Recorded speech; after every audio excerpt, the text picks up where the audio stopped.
क्या हो अगर आप घर से बहुत प्रैक्टिस करें और एग्ज़ाम हॉल में जाने के बाद आपकी राइटिंग ही नहीं बन पाए और आप वहाँ अपनी राइटिंग को और अपने हैंड के बिटवीन जो कोऑर्डिनेशन है वो नहीं बना पाएँ, कि जब भी आप लिखें तो वहाँ पे राइटिंग बहुत बैड हो जाए और जो घर में सुंदर सुंदर लिखा है वो घर तक ही रह जाए, क्योंकि असली काम तो आपको परीक्षा हॉल में करना है। तो इसी टॉपिक के इर्द गिर्द एग्ज़ाम और एग्ज़ाम हॉल से रिलेटेड कुछ एक्स्ट्रा सीक्रेट टिप्स की ये वीडियो रहने वाली है। और बहुत दिनों बाद वीडियो आई है। आजकल मैं कहाँ एक अलग ही प्रोजेक्ट पर उलझ गया हूँ और इतना बड़ा उलझा हूँ कि बहुत मुश्किल है। कि घर से आपने बहुत प्रैक्टिस किया और असली जब आप एग्ज़ाम हॉल में गए तो वहाँ आपका बुरा हाल हो गया। इस चीज़ को सजाने का और वहाँ की टिप्स का सबसे पहली चीज़ आपको क्या करना है, question paper, answer booklet, OMR sheet, ये चीज़ें मिले तो क्वेश्चन पेपर के अंदर सबसे पहला काम करना है कि क्वेश्चन पेपर के अंदर या तो रफ वाला पार्ट होता है या फिर बिहार बोर्ड के क्वेश्चन में क्या होता है कि एक पेज में मैक्सिमम 2-3 क्वेश्चन होता है, तो इससे तो स्पेस बहुत होता है, ऊपर भी इतना जगह, नीचे भी इतना जगह। तो जो भी जगह आपको बाकी रहे आप प्रयास करें इस तरह से, जो जैसे मैं अभी बता रहा हूँ स्ट्रक्चर बनाने का, सेम उसी तरीके का स्ट्रक्चर बनाना है। इस तरह से पहले ऐसे, फिर ऐसे, फिर ऐसे, फिर ऐसे, मतलब कोई लिमिट नहीं है। मैं एक बार डेमो दे रहा हूँ आपको, मेरी बात अभी धीरे से आपको इसका वेटेज पता चलेगा। पहले सुन लीजिए क्या करना है आपको। जैसे छोटी आंत का स्ट्रक्चर हम लोग बनाते, लगभग इस तरीके से करना है, फिर उल्टा साइड इस तरीके से, फिर इस तरीके से, फिर इस तरीके से, फिर इस तरीके से, फिर इस तरीके से, फिर इस तरीके से, फिर इस तरीके से, फिर इस तरीके से, फिर इस तरीके से, और फिर ये इस तरह से, इस तरह से। यानी जितना हो सके आपको वहाँ पे लगभग जो 15 मिनट एक्स्ट्रा टाइम मान लीजिए अगर आपको मिलता है क्वेश्चन पेपर रीडिंग करने का, और इस 15 मिनट के टाइम के पहले तो आपको कॉपी लिखने का भी अलाउ उम्मीद है नहीं दिया जाता है। तो ये जो 15 मिनट का टाइम है, आप इंस्ट्रक्शन पढ़ने में अगर आप बहुत ही आराम से लगभग अच्छे से भी पढ़ेंगे तो 5 मिनट के अंदर हो जाएगा, अगर आप एक अच्छे विद्यार्थी हैं तो। फिर भी जो आपके पास एक्स्ट्रा टाइम बचे उसमें से कम 3 से 4 या 5 मिनट इस चीज़ को ज़रूर दें कि अजीब तरीके का, यानी इस तरह से और इस तरह से हर डायरेक्शन, ऐसा अगर मैं बात करूं कोई पॉइंट आपको छोड़ना नहीं है, ऐसे इधर इधर इधर इधर इधर इधर हर पॉइंट से आपको कोऑर्डिनेट करना है। इससे क्या होगा, ये आपके हैंड से जो कोऑर्डिनेशन बन जाएगा तो उससे आपको आगे की टिप्स में हेल्प मिलेगी। मेरा मतलब आगे की टिप्स मैं बताऊंगा, लेकिन अभी जब आप आगे आंसर राइटिंग करेंगे तो उसमें हेल्प मिल सकती है एग्जाम हॉल के अंदर, ये वाला ट्रिक लगाने के बाद। क्यों?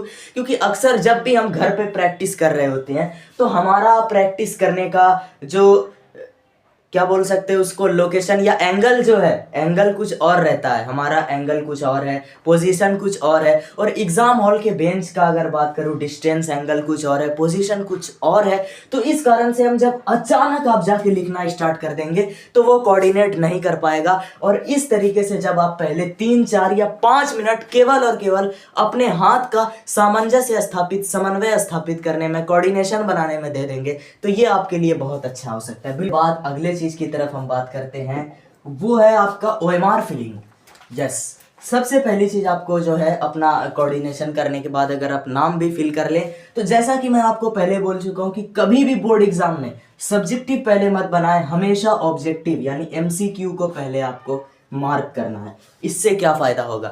इससे ये फायदा होगा, बहुत सारे इसके फायदे। पहले तो खुद ऑफिशियल नियम ही यही है कि आपका हाफ टाइम के अंदर ऑब्जेक्टिव का शीट छीन लिया जाएगा, चाहे आप बनाएं या नहीं बनाएं। तो ऐसे तो लॉस है आपका, इसलिए आपको हमेशा इसको पहले बनाना है। और इसका एक फायदा ये भी है कि जो अभी आपने कोऑर्डिनेट किया वो इस तरह से, जब आप लगातार सर्कल ऐसे करेंगे यू यू यू पूरा, अब एक सब्जेक्ट है तो या तो 40 मारेंगे या 50 मारेंगे, तो इतना टाइम्स लगभग आधे घंटे या फिर जो भी आपकी, मैं तो 10 से 12 मिनट की अगर बात करें साइंस एसएसटी के लिए, अगर एक अच्छा लेवल का आपका प्रैक्टिस है तो आधा घंटा तो बहुत अधिक हो गया। लैंग्वेज सब्जेक्ट के लिए 15 इनफ है, साइंस एसएसटी के लिए 10 से 12 या मैक्सिमम 15 इनफ है। ऑब्जेक्टिव के लिए मिनट की बात कर रहा हूँ, मिनट, ठीक है। रही बात मैथ के लिए तो बहुत मेहनत करें। अगर आपका क्रिटिकल थोड़ा, देखिए ट्रिक क्या होता है इसको सॉल्व करने का भी, अगला पॉइंट जो टिप्स का उस पर भी मैं ये बात करूंगा।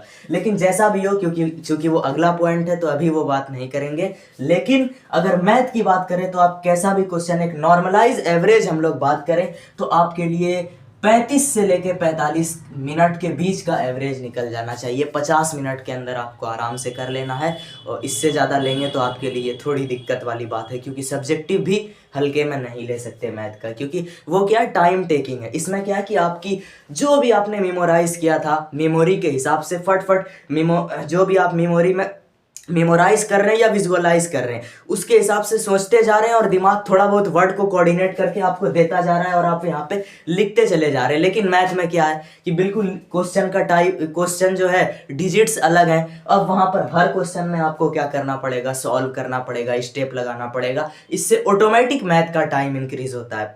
तो इस कारण मैथ जो टाइम टेकिंग लेता है, वो इसलिए भी लेता है कि वहाँ पे आप कोई भी पहले से फिक्स नहीं कर सकते कि ये डिजिट फिक्स है, और अगर फिक्स हो गया तब थोड़ा बहुत आपके लिए आसानी होता है। कई बार अगर आप एनसीईआरटी का प्रैक्टिस करें, चलो इसको भी अगला पॉइंट बनाते हैं।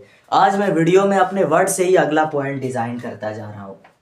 तो बाय द वे ये पॉइंट यही था कि सबसे पहले एमसीक्यू बना लेना है। चलिए जल्दी से हम लोग अगले 2 पॉइंट की बात करते हैं, और वो दोनों पॉइंट अभी अभी मेरे मुंह से निकले हुए शब्द के रिलेटेड हैं।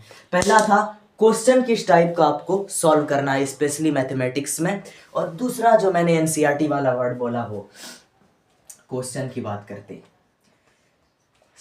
ये केवल मैथमेटिक्स पर लागू नहीं होता। मैथमेटिक्स हो, साइंस हो, या कोई भी सब्जेक्ट हो, इवन लैंग्वेज सब्जेक्ट भी क्यों ना हो, आपको एक चीज ध्यान रखना है। पहले मैं कैटेगरी वाइज बांट देता हूँ, लैंग्वेज सब्जेक्ट, और दूसरा कैटेगरी बांट देता हूँ, जैसे साइंस हो गया, एसएसटी, और तीसरा बांट दिया मैंने मैथ। इससे थोड़ा मैं आसानी से आपको समझा पाऊंगा। चलिए स्टार्ट इस बार लैंग्वेज से करता हूँ।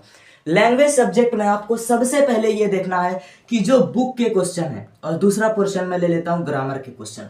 ग्रामर के क्वेश्चन में आप देखेंगे कि आपके बोर्ड एग्जाम में सबसे पहले आपको ग्रामर के उन क्वेश्चन को सॉल्व करना है। अगर आप ग्रामर पे जा रहे हैं तो उसको सॉल्व करें जो बिल्कुल ही इजी है, जिसकी लिमिटेशन की कोई गारंटी की कोई यही नहीं। जैसे आपसे पूछ लिया प्रश्नवाचक चिन्ह, ठीक है, प्रश्न का चिन्ह ये रहा, ठीक है, कॉमा का चिन्ह, और कहीं बोलता है अर्ध विराम या फिर पूर्ण विराम, इस टाइप का जो बहुत ही हल्का, इतना हल्का कि आई कैन नॉट एक्सप्लेन कितना इजी, ऐसे क्वेश्चन ग्रामर के आप देखेंगे तो आपके एग्जाम में इसी टाइप के या इसी से रिलेटेड, जरूरी नहीं कि वो निशान ही हो, निशान भी रहता है एक, बट जो चिन्ह वाला प्रश्न है वो उसके रिलेटेड या उससे कुछ अलग बट बहुत इजी प्रश्न 2 से 3 आपके यहाँ से निकल गए भाई, 2 से 3 4 भी निकल सकते हैं। अब आना है आपको बुक पर। मैंने कहा 10th का अगर आप एग्जाम दे रहे हैं तो 55 प्लस, मान लीजिए आपका 50 प्लस, तो यूं रखिए 60 प्लस माइनस अप्रॉक्स बुक से आ जाते हैं। 12th में क्या होता है, 12th में 45 बुक का रेशियो और 55 ग्रामर का रेशियो, बट जो 10th में बुक अधिक आता है। तो पहले आपको बुक के उन सवाल को सॉल्व करना है जो बहुत हल्के हैं। ये मैटर नहीं करता कि आप कितने ब्रिलियंट स्टूडेंट हैं, आप कितने इंटेलिजेंट स्टूडेंट हैं, आप कितने हार्ड सवाल सॉल्व कर सकते हो, आपने कितना डेप्थ अंडरस्टैंड किया है। मैटर वो करता है कि अगर आपको ऑब्जेक्टिव में मार्क्स लेना है तो ऐसे सवाल सॉल्व करें जिसमें 4 ऑप्शन में से, चाहे कोई भी सब्जेक्ट हो, अब मैं यूनिवर्सल बोल रहा हूं, 4 ऑप्शन में से जो 3 ऑप्शन है इतने ही नेग्लिजिबल और इग्नोरेबल है कि देखते ही कोई उस 3 को काट दे और एक ही ऑप्शन उसमें रहे, यानी कि कोई कंफ्यूजन, कोई आपस में कंट्रोवर्सी ही नहीं है उन ऑप्शंस के बीच। क्वेश्चन का लेवल क्यों हार्ड होता है? क्वेश्चन के हार्ड होने से ज्यादा क्वेश्चन का लेवल तब हार्ड होता है जब उसके ऑप्शन आपस में टकराते हैं कि अरे ये होगा या ये, ऑप्शन सिमिलर होते हैं। तो जब ऑप्शन के बीच जो प्रिसाइजन है वो अधिक होगा, तो आपको कैसे देखना है कि हमेशा ऑप्शन, वो क्वेश्चन पहले मार्क करें जिसके ऑप्शन में से कोई भी सिमिलरिटी मिले ही नहीं आपको, बिल्कुल 3 के 3 इग्नोर, एक पक्का है कि ऐसे क्वेश्चन को आपको चुन चुन के सॉल्व करना है, चाहे साइंस हो, चाहे एसएसटी हो, चाहे ग्रामर वाला सब्जेक्ट में पोर्शन हो, या फिर बुक के पोर्शन का पोर्शन हो, बुक के पोर्शन में इजी वाला हो। इसके बाद आप धीरे से मॉडरेट पे स्विच करेंगे। स्पेशली मैं नहीं सजेस्ट करूंगा कि आप ग्रामर पर ध्यान दे, ग्रामर पे आप ध्यान दे सकते हैं, लेकिन जब आप एग्जाम हॉल में सॉल्व करने बैठे तो आपका फर्स्ट गोल, फर्स्ट प्रायोरिटी यही होगा, बुक ओनली बुक के क्वेश्चन, और वो भी जिसमें आप गारंटेड हो। उसके बाद ही आप ग्रामर के क्रिटिकल पार्ट पर, कंफ्यूजिंग पार्ट पे जा सकते हैं। ये मैंने ग्रामर क्लियर कर दिया। साइंस एसएसटी का सेम रूल की अगर मैं बात करूं, वही है कि ऐसा क्वेश्चन सबसे पहले किसे सॉल्व करना है, मैं बोल दूं एक फार्मूला, क्वेश्चन हल्का है या भारी है, एग्जाम हॉल के अंदर आप इसे पता तभी लगा सकते हैं जब आपको ये पता चल जाए कि 4 ऑप्शन आपस में सिमिलर कितने कम और कितने ज़्यादा हैं। जितने क्वेश्चन के ऑप्शन एक दूसरे से सिमिलर होंगे उतना कंफ्यूजन बढ़ेगा और ऑटोमेटिक आपके ब्रेन को लगेगा कि उसका क्वेश्चन का लेवल उतना हार्ड है और उसमें रॉन्ग होने का चांस बढ़ जाएगा। तो आपको हमेशा वैसे क्वेश्चन सिलेक्ट करना है जिसमें बिल्कुल कोई यही नहीं है कि भाई ये 3 ऑप्शन तो होगा ही नहीं, और रही बात की एक बचा तो आप उस पर कर सकते हैं। ऐसे क्वेश्चन पहले लें, उसके बाद धीरे धीरे आप इसमें लेवल अप करना शुरू करें। स्पेशली बात करूँ तो फिजिक्स और बायोलॉजी, अगर आपका साइंस के अंदर फिजिक्स एंड बायोलॉजी के पोर्शन पे कमांड है तो आसानी से आप ऑब्जेक्टिव का काफ़ी हद तक बेहतर कर सकते हैं, क्योंकि केमिस्ट्री थोड़ा सा डेप्थ में पूछा जाता है, ये सच्चाई है। ठीक है, अब बात करता हूँ मैं हिस्ट्री, पॉलिटी, इकोनॉमी, जियोग्राफी, ये सब्जेक्ट और बेसिकली डिजास्टर मैनेजमेंट पे भी आ गए। सबसे पहले आपदा प्रबंधन यानी डिजास्टर मैनेजमेंट है, उसके आपको उन्हीं क्वेश्चन को लेना है जो बहुत ही बेसिक और हल्के हैं, और अगर आप कर सकते हैं तो इसमें कर ले। लेकिन इसमें जो आपकी स्कोरिंग है, इजीली स्कोर किया जा सकता है एसएसटी के अंदर। तो वैसे प्रश्न, जैसा कि मैंने फिर वो वाला नियम बता दिया कि जिसके ऑप्शन इजीली छट जाए वो, और वैसे क्वेश्चन आप इससे निकाल सकते हैं जिसमें आपको फिक्स के साथ डेट याद हो। एग्जाम्पल के लिए जैसे कि फिक्स डेट जलियांवाला बाग हत्याकांड का मान लीजिए 13 अप्रैल 1919, जो अकाट्य है। ऐसे क्वेश्चन आप उठाएं, और उसके बाद इन सब्जेक्ट में ऐसे कोई मैं फिक्स नहीं कर रहा हूं क्योंकि यहाँ पे थोड़ा सा लेवल अप डाउन, और जैसा कि लेवल एसएसटी का बढ़ता ही गया, इस बार भी बढ़ गया था 2025 में, तो आप लोग इस पर मेहनत जरूर करें, स्पेशली बुक रीडिंग पे ध्यान देते हुए। अब बात करता हूँ मैं मैथ जैसे सब्जेक्ट की, जिसके लिए मैंने ये चीज़ शुरू किया था, और इसी के साथ अपना लास्ट पॉइंट जो मेरे मुंह से एक वर्ड निकला था, एनसीईआरटी। हो सकता है तो कोई एक्स्ट्रा पॉइंट भी हो, बट मूल यही है। बात करता हूँ मैथमेटिक्स की। मैथमेटिक्स में जब आप सवाल देखेंगे हमेशा डिजिट चेंज होते हैं, तो आपको सॉल्व करने पड़ेंगे। तो मैं सजेस्ट करूंगा आप सबसे पहले मैथमेटिक्स के उन सवाल को सॉल्व करें जो चैप्टर 14 के बिल्कुल इजीली माद माध्यिका बहुलक रिलेटेड सवाल हैं, और उसके बाद ऐसे सवाल जिसमें थोड़ा सा लैंग्वेज ज़्यादा होना 2 तरीके से हो सकता है।